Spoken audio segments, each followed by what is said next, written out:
Good morning, Cha. Good morning, Jom. Ito,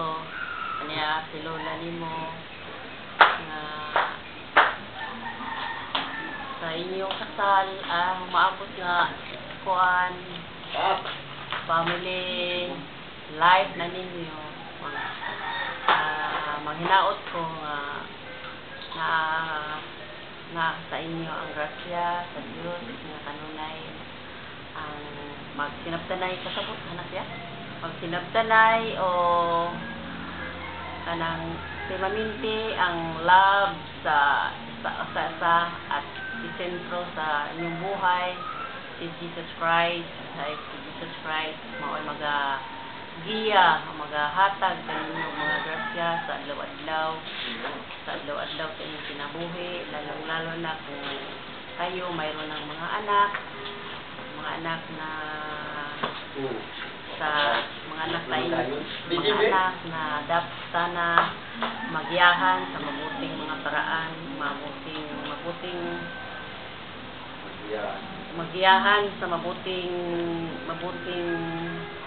asal at ikaw sa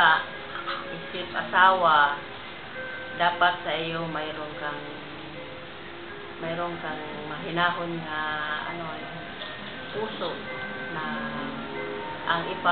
sa iyo love Diyos sa imong asawa at mayroon kang bang pag-unawa kung sino man ang magkakamali o sa inyong dalawa dapat ang isa malamig hindi yung puro init para magkaayos walang away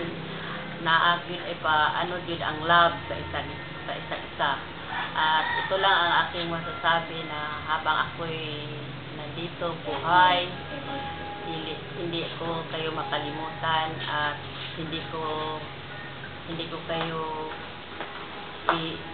kayo makalimutan lalo na sa aking pagdarasal na sana kayo mabigyan pa ng maraming mga grasya ni Lord alang sa katiwasayan sa inyong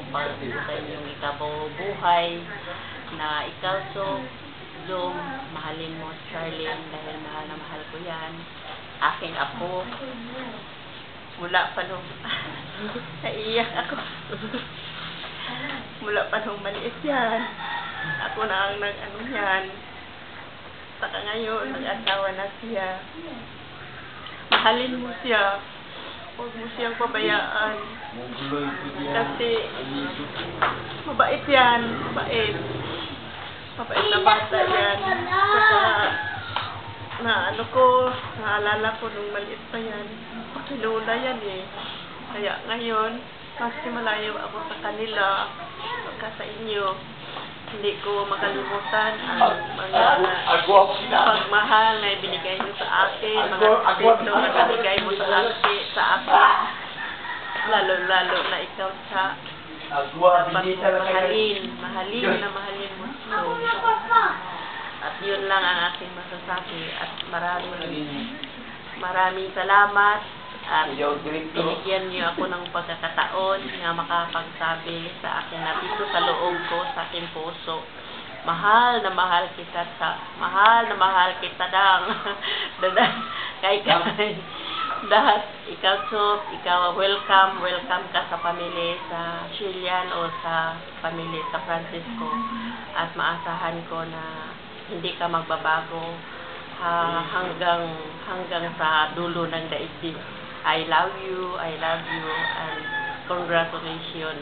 Thank you.